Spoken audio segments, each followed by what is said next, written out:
explico qué es Mendy Expo. Mendy Expo celebra en la 8ª edición. Es una feria dedicada a todas las actividades del outdoor, es decir, a todas las actividades al aire libre.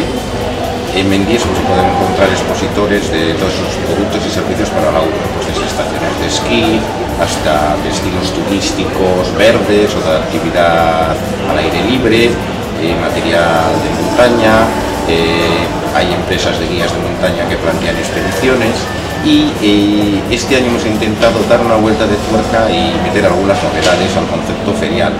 Por ejemplo, hemos metido unos espacios que llamamos círculos del conocimiento, donde la gente tomando un café de manera informal podrá estar en contacto con personas relevantes del sector y personas que a menudo son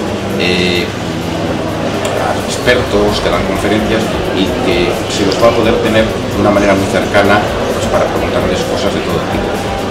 ¿Qué novedades más ha habido? Bueno, pues por ejemplo, pues que este año hemos dedicado un día al tour mundial del Festival de Cine de Montaña de Banff en Canadá, que está considerado el mejor festival de cine de montaña. Esto, por ejemplo, la incorporación del Festival de Banff nos ha hecho tener que trabajar la comunicación de Mendy Expo este año de una forma diferente, ¿no? Hemos trabajado con la DOC, hemos pegado un salto en lo que es la exteriorización mediante el cambio en la marca y en el logo de los cambios reales que ha habido en la feria y esperamos que los resultados sean positivos.